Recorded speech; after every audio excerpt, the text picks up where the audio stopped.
the opposite ends of a dueling field. And as is so often the case in these trying circumstances, a beautiful woman between them.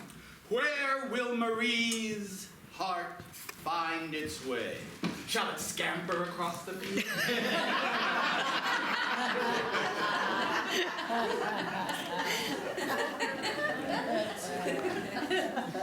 Or shall it find a home? And what home? One bare of gilt and gold, but rich in love, or one in which the heart is empty, but the wallpaper sublime? Part 2.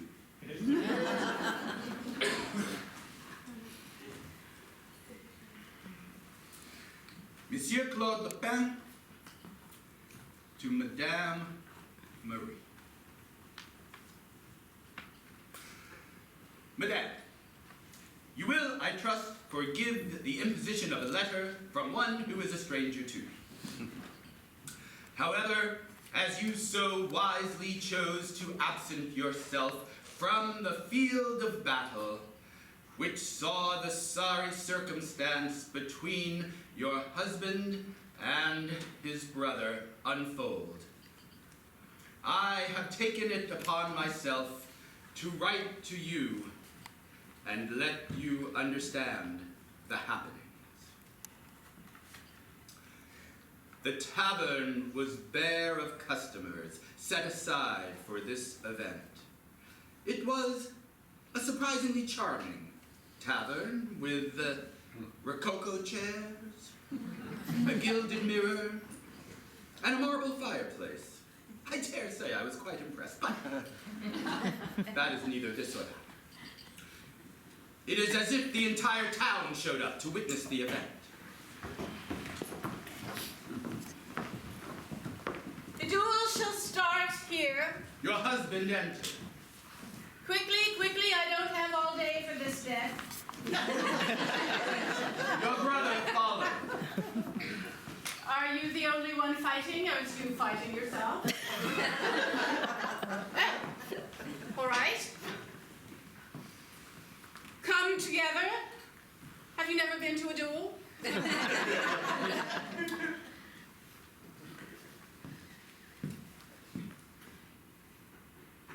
Ah, is his father's favorite pistol. He's quite adept with it. I'm surprised you came. I thought you might cower. I'm impressed. Are you done with the chit-chat? Not quite yet. There's more preamble. And more preamble there was. And I thought of this day for many, many years, brother. Have you? So it's coming to pass. Which one of you shall die? I think the duel will decide that, will it not? Yes. Well, then let's step together. I'm sorry, do you have another appointment? Yes, I do. I have a piano concert to get to. You take 10 paces, turn around, and shoot each other. Not enough room for 10 paces, madame. Two paces. Well, there's one. I did hear you say start. Come back together. Madame, you must understand it took them 16 tries. Brother, your wife told me how eager you are. For what? Excuse us, please. It was an innuendo about his sexual habits. Boys! Must you solve this in this way? Yes. I understand your father put in his dying wishes that there would only be one heir. Well, that will be taken care of right here. 2 large steps. Brothers! Jean-Paul. 1, No! 2. No! They turned. No. They aimed. Your husband turned his gun to the sky like a gentleman would. Your brother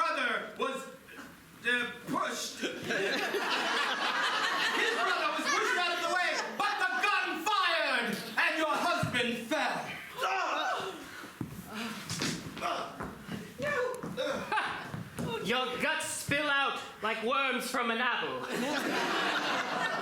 He had been waiting so long to say that. You are evil. How could you do this to your own brother? Look at your mother. And yet, he rose without a trace of guilt upon his chiseled face. My job is done. They did not even tip her. You realize that you did not tip her? She was awfully rude. Claire, I'm afraid that this is what becomes of men. Brother, now that you lay their bullet in your side, I wish to tell you. Because this one has spurned me and will not have my hand, I will go after another. I daren't tell you, madame, on whom he set his sight. I believe you know the answer. And so, madame, your poor husband was dragged unceremoniously away.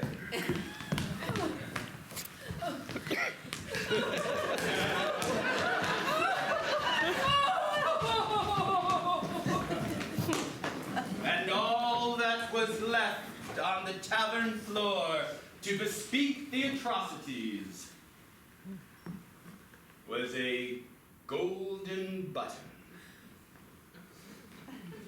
I ask you, madame, how does it signify a golden button? Is that all in all, or will a simple string tie do as well? A stranger who one day might meet one of you. Farewell.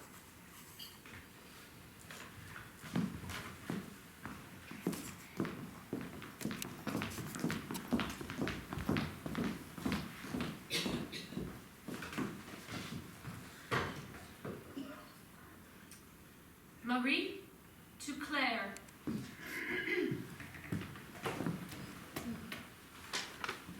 My dear old roommate, and now sister-in-law. I write to tell you of the events that have transpired after the duel. I felt my duty was to visit my husband in his sick bed. And while I was there, I had to spend time with your other brother, Jean-Paul, where he made his intentions clear.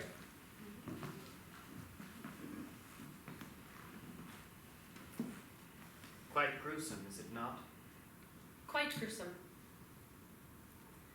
He still coughs. That's not related to the wound. But he does have a cough as well. Marie, being around all these sick, I have been struck in the heart. Do regale me again about your honeymooning with my brother in Portugal. You want me to go into the fine details, sir? Just the ones that you found displeasure in. Displeasuring or pleasuring? I didn't hear. Dealer's choice.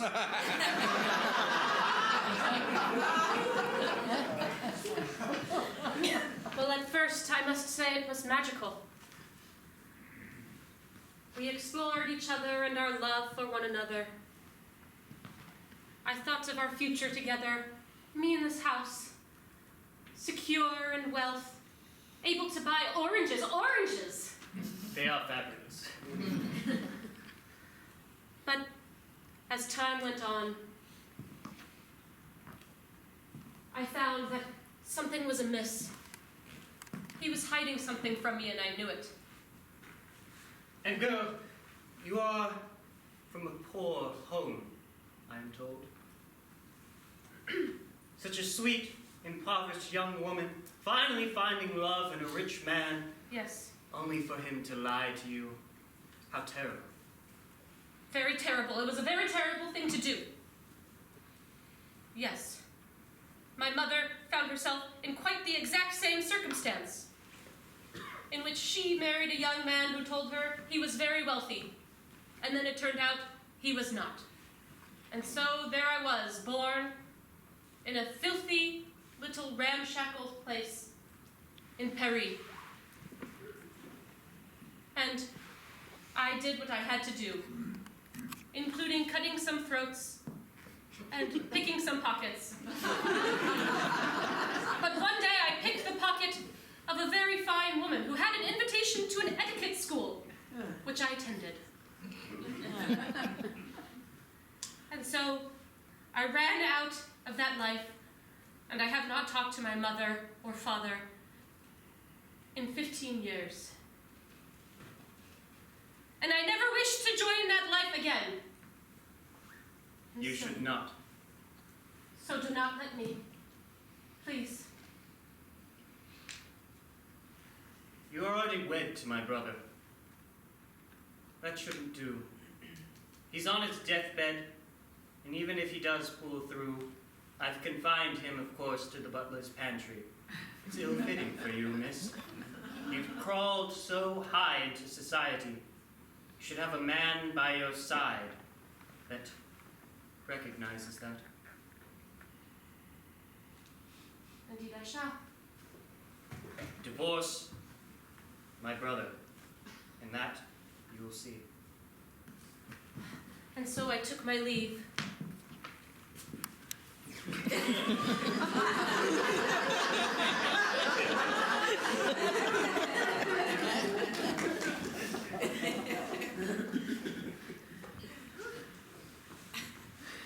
My dearest old roommate, I do not know what to do. Divorce my husband and secure my place in your family as the woman of the house, as I originally intended to do? Or shall I stay true to my original heart, because I did love Pierre so? I'd love your advice. Your friend, Marie.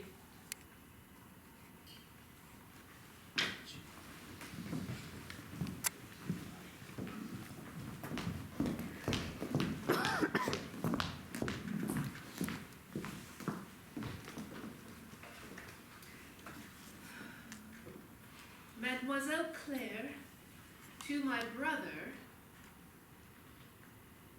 Pierre.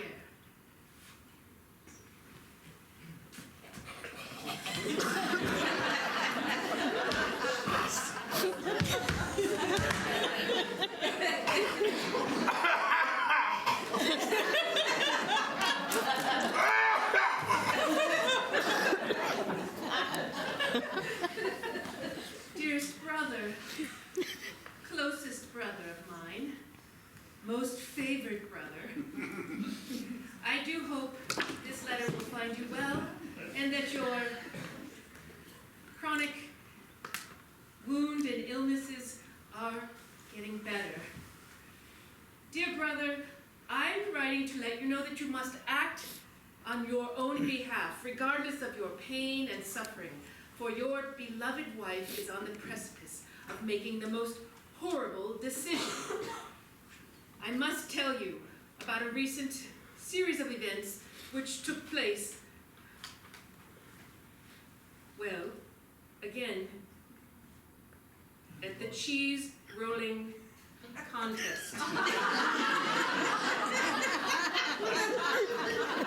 Jean-Paul was attempting to show off his cheese rolling skills in an attempt to woo your own wife.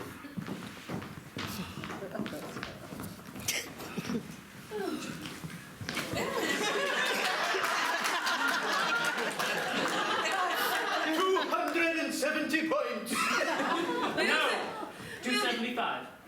275 points.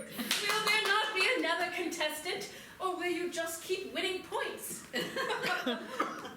The rules of the game are clear. Who would challenge me, sister? You? Well, perhaps I shall. as it has only been a boy's sport until now. Only a boy knows how to handle cheese. Is that what you think? Yes, that's why I said it. Perhaps you need to hear a story. Your sister, myself, and my dear friend Marie were once champion cheese rollers. You see, we spent time, Marie, did we not, after your education in etiquette, learning some of the finer aspects of Gouda in Holland. It was a vacation the two of us took, 2 women alone in Holland. What could go wrong? Well, of course, I took the opportunity to go to the Gouda Cafe. And there, I was introduced to Gouda in its primal form. That Milk. And did we not watch them churn the milk into hard Gouda? You did? And there, yes, may I have a roll of Gouda, please? Got milk. Please hold my fan, thank you. Yes. Yes, and there we learned the sport of cheese rolling, not with some mere Swiss cheese full of air holes. No, brother, that like you roll. Dense, hard, heavy Gouda. Now watch and learn.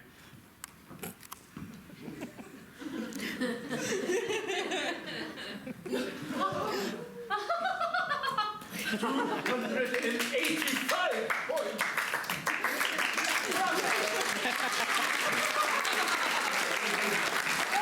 Thank you very much. May I have my fan, please?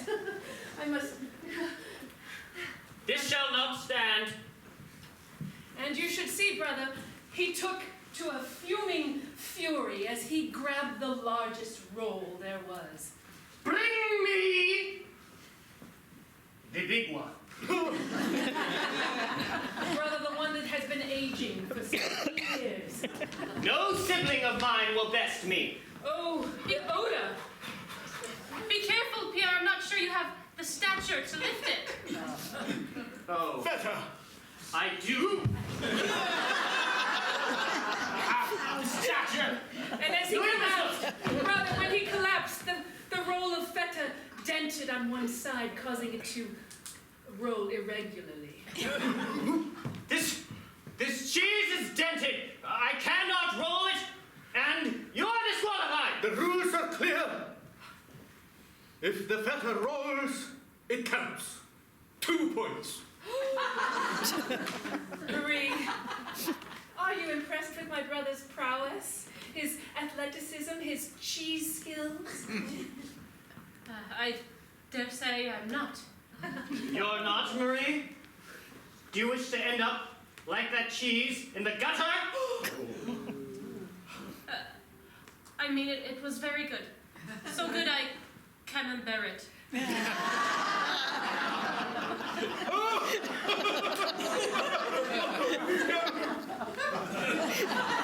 Pierre, you should have seen the way she made over him after this. And I write to let you know that as they went off together alone into the cheese room, and who knows what went on there, nothing else but fermentation, I suppose. Nevertheless, my brother, you must pull all of your organs together. Your vitals down. Make your way to Marie's heart. Your sister, Claire.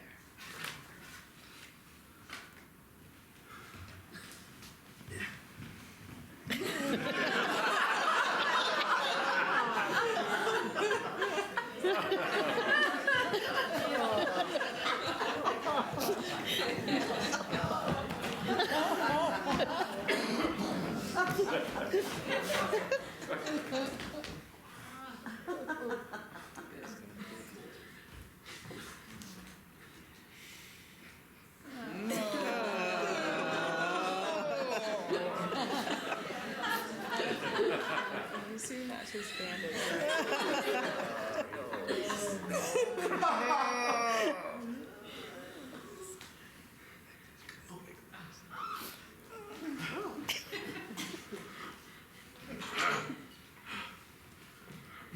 Pierre, to my dearest friend, Celeste.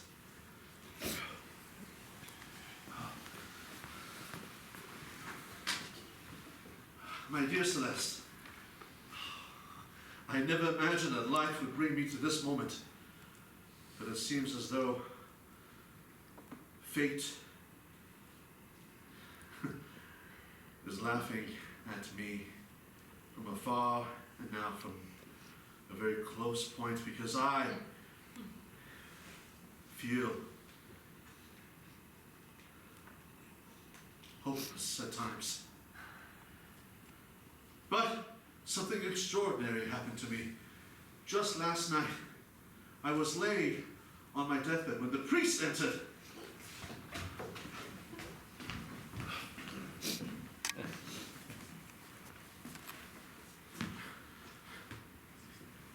I seemed to have been taking my final breaths. But when I saw his face, he said something to me immediately that changed everything. You're going to be fine. Yes, I have performed the miracle. You would be happy to know he sewed his own wound. Oh, you could be a doctor. Mama, I'm sorry for all I have done, all the lies I have told, all the deception, and how I've tormented my little brother. I was just jealous because he was so much cuter than I was. Yes. But, my dear son, you are well again. There could be a new day. Well enough. But priest, please come. Yes, my child. I must make a confession. Yes, of course. Go on, child. I lied. Forgive me, Father, for I have sinned. I have told many lies. I have tormented my brother, and I've done this all out of envy and jealousy and lust. I've been a very lustful man, a childish man, and I wish to repent. My son, the Lord looks down upon us with empathy. He knows that all of our natural urges are also a part of Him, and thus His judgment is always redeemable, my child. Now, can you redeem yourself through the bonds of love? Yes. Brotherly love. The other kind of love, my child. Yes, Father. Mother, I can and I shall, if Marie would accept me again. She's your wife. She, of course, will accept you. I heard murmurings of a divorce. What? It's a new service I'm trying out.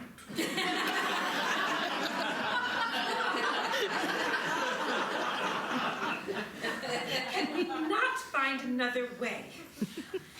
No, Celeste, I knew that I was given a second chance by the Lord, and I would not squander this moment. No, Mama. I must rise and be the man that I should have always been. Thank you, Father. Of course. Madame, might I ask for 2 pantries so we might each have one? Sure. Thank you. And as I put ink to paper these final words, I share this with you, Celeste, because you are the only person in this whole world that I know still cares about me in a way that no one else would, since we have been friends ever since we were little children. And having you by my side will give me the strength to be the man brother, son, and friend that I should have always been. Your dearest friend, Pierre.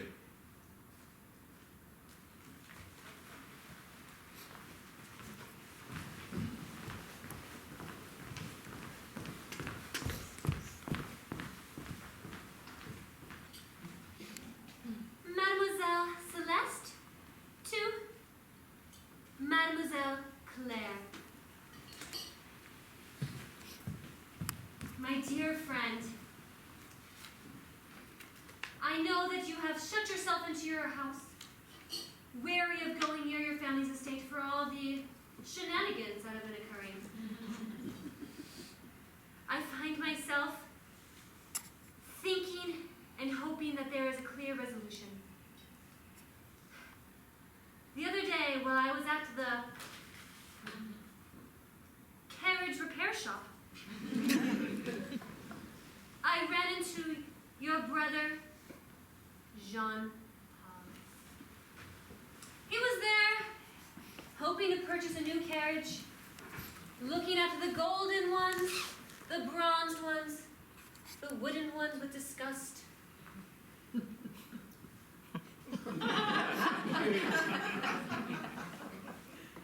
I came up behind him. Oh, It was as he could feel my presence. I smell something delectable. Celeste, Jean-Paul. you shouldn't have. I didn't expect to see you here, but here we Oh. are. Did you? Perhaps you came here straight away, followed me because you truly are in love with me. Admit it. I will not admit it. What I am is sad. For the adorable and the cutest child I've ever seen grow up to be this monster. Do you remember when we were children and we'd make mud pies in the fields? He would always try to trick Pierre into eating them, but he was too smart. He made me eat several of them. My teeth, they were brown. It was disgusting. I had to brush off all the brown to reveal my sterling yellow. And do you remember how you used to sing songs and play games? And we'd cheer you on as you happily danced? Yes, I remember such things, but that's child's play. Now I'm a man. I must purchase a carriage. Why do you remind me of these things? Because I want to pull out the true you. I know you're there. It saddens me to see your family distraught. You and Pierre are like my own brothers. I do not have any siblings. My mother and father have passed away. And my only hope is for your family to reunite again. Celeste, join me here in this gilded model that I've been perusing. Quite lovely.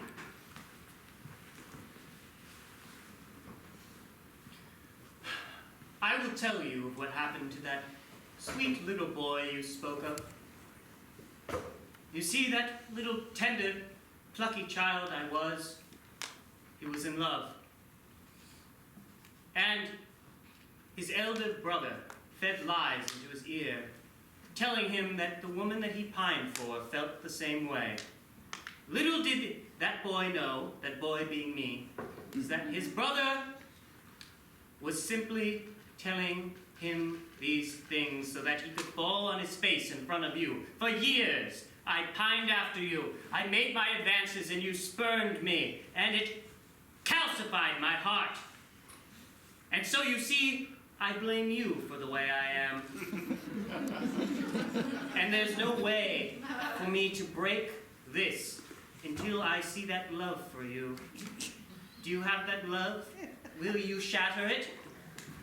You cannot blame me for how you turned out. But I do. Jean-Paul, we were children.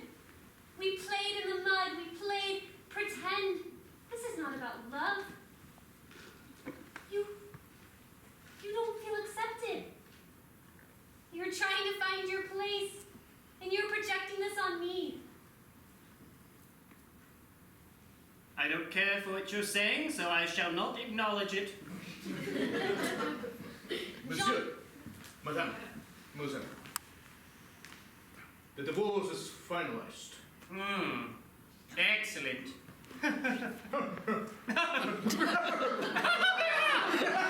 You studied jackals as well. Well, Celeste, it appears that your feeble attempt to turn me to your righteous side has failed. I've caused my brother to have his wife divorced of him, and soon she shall be in my hand, where you could have been. Now I have several papers to sign. Tons. It's excruciating. Bye-bye. So there I was, speechless, standing in the middle of this carriage shop, full of disgust, full of rage, and full of disappointment in Marie.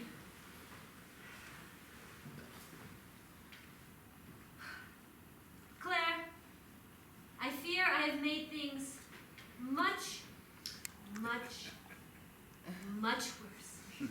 Love always, Celeste.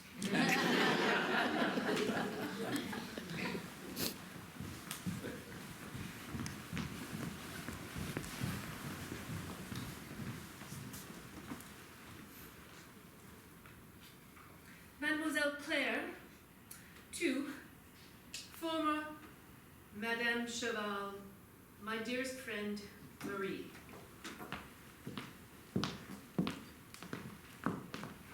Dear friend, I have cloistered myself in the petite maison down the road to try and avoid all of the ugly behaviors that I have heard of going on in the large house.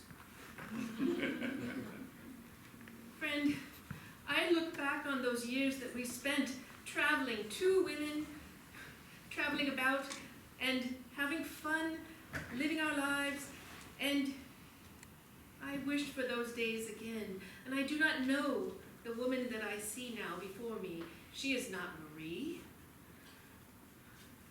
I miss her. And do you know that even though I have a very large dowry, I wished never to be married. If you ever decide that this married life is not for you, whichever brother you end up with, please know that the petite maison has a room for you. But I am writing to you to plead for you to think thoroughly through your next decision. And I must tell you about the most recent interactions that I witnessed between my brothers. There we were,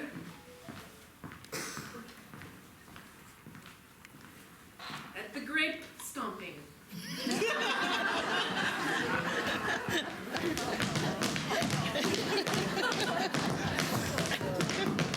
Oh, if I must. Come join us. It's our favorite activity as a family. It was our favorite activity before this happened between these two.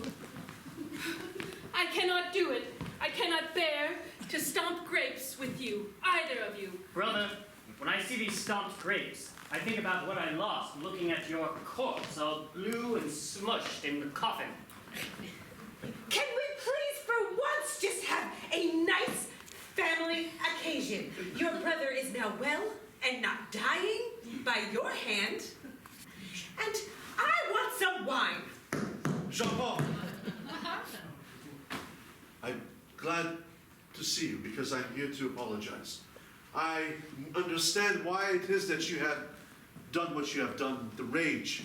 And I do not blame you for the duel because it was my idea. But I do ask, Jean-Paul, that we put this squabble aside and be a family. And I will be the true brother that you always wanted and needed. Marie, when I saw him speak those words, I saw him turn from a little boy to a man in front of me. And then I saw the reaction in my other brother. I'm sorry, Pierre. I know everyone wishes to button this up with a happy little ending. But I have too much hate in me. I wish to see you dead with that duel. And so, I challenge you once more. One final duel to decide. Oh, goody. If I win, you'll be dead. If I lose, in that very uncommon circumstance, you can re-inherit all that we have, and perhaps win back the love of your wife, who now tenders me. Marie, at that moment, the priest who was present, but not wearing his cloak, but then wearing it, I had it the whole time.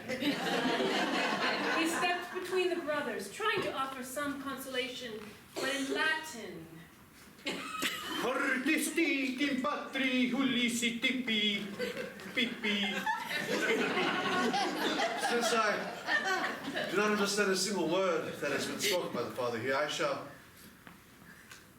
accept your doom. I tried. Shall that be done right here? Yes, on the field of grapes we shall stop. Well, then gather around. No, please. Do not defile the grapes with your anger. Oh, Dad, this is going to be good wine. Indeed, it was a good vintage. Please, Mama, Brother, this must happen. I cannot wait until after this is done. You lie dead, and I shall go bed your ex-wife. Priest, bring me the pistols. dual pistols. Quickly now, I have an engagement.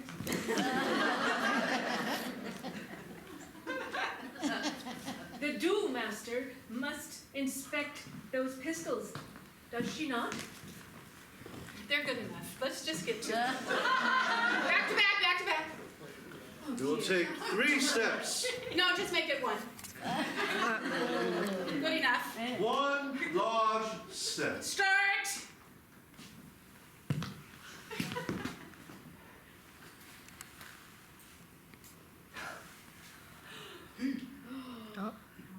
And there he stood, open-armed, Marie, as if he was waiting for you to come and embrace him. What are you doing? Why are you making this easy on me, brother? I no longer wish to be filled with hate and fear. Well, I'm not needed here. Somebody If this please. will bring happiness to you, brother, then by all means, aim true. I do not want to sow myself again. I'm going to kill you, Pierre! And then in slow motion, Marie, that priest and Celeste very slowly moved into action. It happened as if it were in half time.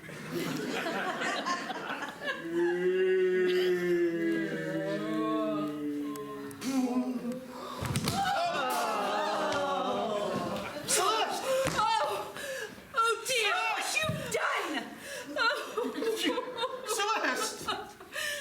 Marie, she lay there, blood flowing like the Seine from her chest, an open wound created by my own brother, the man that you might marry.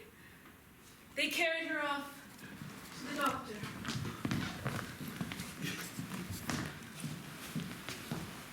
Marie, the wine was ruined.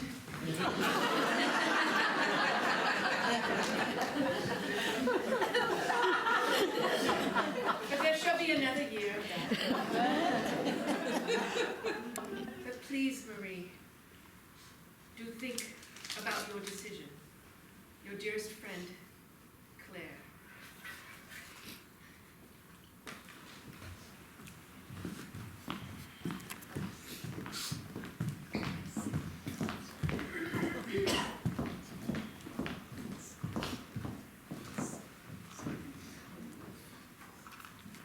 Mademoiselle Marie, to Monsieur Lapin.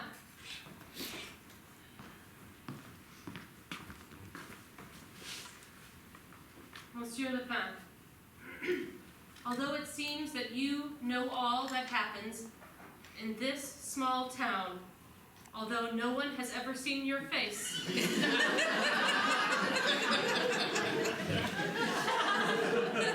I have no way of knowing if you already know what transpired yesterday. Do you? I don't know. I shall never tell. It was the day of the wedding.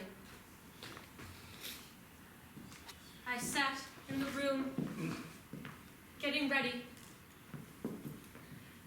My ex-sister-in-law, soon-to-be sister-in-law again, was there with me. And my ex-mother-in-law, once again, to be my new mother-in-law, was there. Oh, you look beautiful. Thank you. And how are you feeling? Nervous. That is normal, my dear. You know I love so being in this family.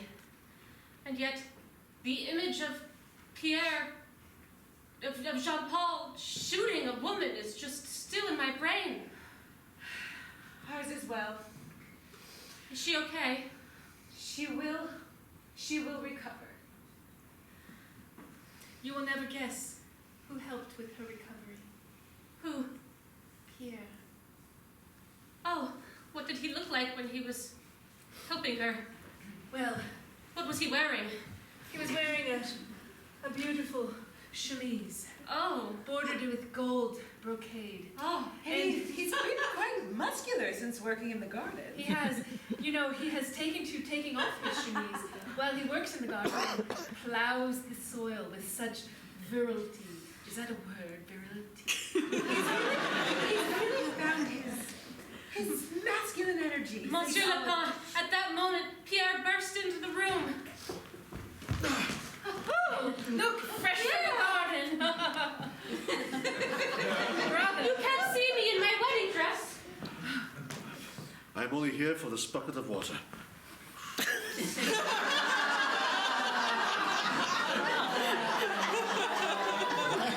Don't you wish to say anything to me? You look ravishing. It reminds me of the night that we wed. Do you remember? Of course I do. How could I forget? But nonetheless, it is a new night for you to remember. And I feel joy. Celeste will survive and recover. And you, my brother, shall live a happily ever life. And I will be rid of all the hate. No, No. I can't do it. I don't care if you have the money or not. What are you saying, Marie? I'm saying I want to go back to Portugal with you. Back to that tea shop in the woods. But what's about my brother? I'm so sorry. It never mattered, the money. I realize how miserable my life has been. Even now with the wealth, your brother makes me sad, for he is a pitiful, pitiful, weak man. He can't even lift cheese. Maman, Let us change this wedding. We can push the old groom into the lake. Jean-Paul. And Jean-Paul entered.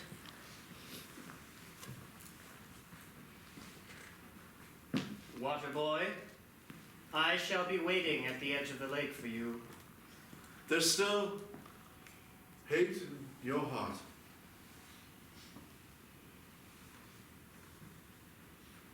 Something has transpired in this room, hasn't it? It has. I wish to not marry you any further. Priest! No. There shall be no need for a wedding today. Oh. But I thought they were divorced. Is it because I shot Celeste? Yes. But not just that. It's because I love your brother. And I love you. I've always loved you. And I know, and I do not blame you for what happened, for what you had to go through. I know your life has been hard, and I was not easy to be with for all the lies and fighting. But I promise you this, Marie. I will be the man that you deserve. Pierre, I have something for you. It's a key. I had that tea shop demolished, and I built a beautiful house in its place.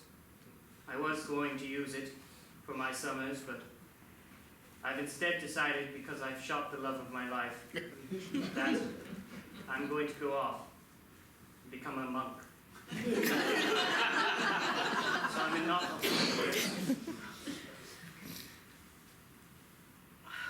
I beg you good pardon. Good pardon, brother. And so he left, and we eloped again. And I write you now, good priest,